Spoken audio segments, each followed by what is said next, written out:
تو اس سے پہلے ہم بات کر رہے تھے جو تجاوزات کا معاملہ ہے کراچی میں، جس کی وجہ سے ٹریفک بڑا بے ہنگام ہو جاتا ہے، کافی پریشانی ہوتی ہے۔ اب اس پر باقاعدہ ایکشن ہوگا، کن مراحل میں کن فیزز میں ایکشن ہوگا، اس پر بات کر لیتے ہیں۔ بائی دا وے ایکشن پہلے بھی بہت ہو چکے ہیں، اب کیا مختلف ہوگا اب ذرا کیا مختلف ہے؟ تو افضل پرویز ہمارے ساتھ ہیں۔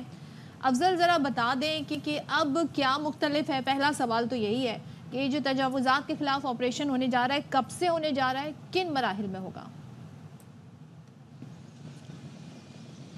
جی بالکل فیصل صدر، دیکھا جائے تو فیصل نے بالکل درست فرمایا کہ پہلے بھی کافی حد تک دیکھا جائے تو کوششیں کی جا سکی ہیں کہ تجاوزات کو صاف کیا جائے، لیکن ایسا نہیں ہوا۔ اس بار پھر میئر کراچی نے جو ہے اعلان کیا ہے کہ شہر میں ٹریفک کی روانی کو جو سب سے زیادہ متاثر کرتا ہے وہ تجاوزات ہے۔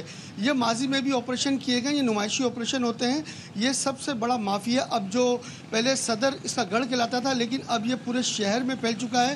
پہلے بازاروں میں ہوا کرتا تھا، اب یہ آہستہ آہستہ شہروں میں پھیلتے پھیلتے اب یہ گلی محلوں تک پہنچ چکا ہے۔ اس کی تمام تر ذمہ داری افسران پر مشتمل ہوتی ہے، کیونکہ افسران کے مسائل پیدا کرنا ہے، کیونکہ افسران اس پر سنجیدہ نظر نہیں آتے۔ ان سے زیادہ تجاوزات سیل کا سب سے اہم کردار ہے کہ شہر میں لگنے والے غیر قانونی ٹھیلے پتاروں کے خلاف کارروائی کرنا ہے، لیکن وہ بالکل ایکشن لیتے نظر نہیں آتے۔ اس بار پھر میئر کراچی نے جو اعلان کیا تھا اس کا آغاز کر دیا گیا ہے۔ گزشتہ شام ہی جو ان سے زیادہ تجاوزات سیل ہے انہوں نے جوبلی جامع کلات اور اس کے مختلف مقامات پر آپریشن تو کیا، لیکن وہ نمائشی آپریشن رہا۔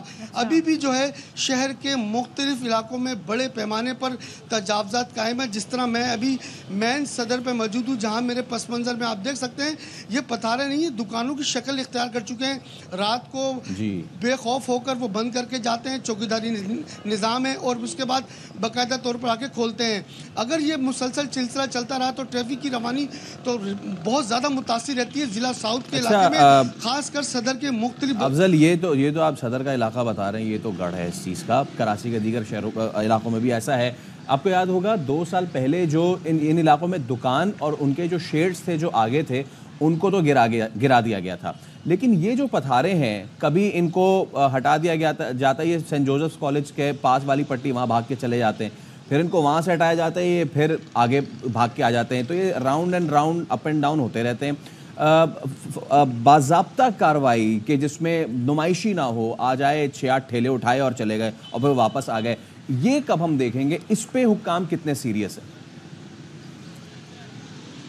فیصل اگر حقیقت دیکھی جائے تو اگر یہ مکمل طور پر تجاوزات کا خاتمہ کر دیا گیا تو افسرانوں کی جیبیں خالی ہو جائیں گی، کیونکہ یہ ایک باقاعدہ طور پر دھندا بن چکا ہے۔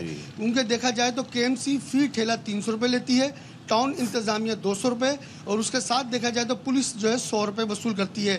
کے الیکٹرک ان کو بجلی سپلائی کرتا ہے تو 50 روپے روزانہ کی بنیاد پر فی ٹھیلے سے وصول کرتی ہے۔ یہ ایک بہت بڑا گورا دھندا ہے اور اس میں تقریباً لاکھوں روپے روزانہ کی بنیاد پر اٹھتے ہیں۔ جب تک افسران سنجیدہ نہیں ہوں گے تو اس کے اوپر عمل درآمد نہیں ہو سکتا، کیونکہ دیکھا جائے تو دکاندار فٹ پاتھ پر اپنی ملکیت سمجھتا ہے۔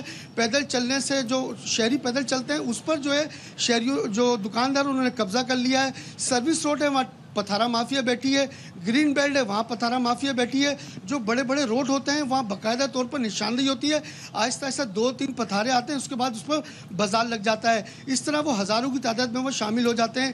یہ زیادہ تر جو توجہ ہے یہ صرف اور صرف میئر کراچی کوشش تو کر رہے ہیں، لیکن اس پر عمل درآمد ہوتا میں کہیں دکھائی نہیں دے رہا۔ میئر کراچی کیا اس سے قبل بھی جو سابقہ میئر ہے ان کی جانب سے بھی کوشش کی گئی تھی، سابقہ میئر کی جانب سے کوشش کر دی گئی تھی۔ Afzal Parvez, thank you so much for updating, کیونکہ آپ نے جو آخری بات کی وہی اس چیز کا کرکس ہے، اس سے پہلے بھی جو آپ نے بات کی وہ بھی اس چیز کا کرکس ہے کہ اگر یہ ٹھیلے ہٹ گئے تو پھر وہ جو مختلف آپ نے نام لیے ہیں جو کہ بھتے کی صورت میں جگہ جگہ 300-200 فی ٹھیلا یومیہ جا رہا ہے، گھر آتی لکشمی کو کون ٹھکراتا ہے؟ سرکار، صحیح بات ہے۔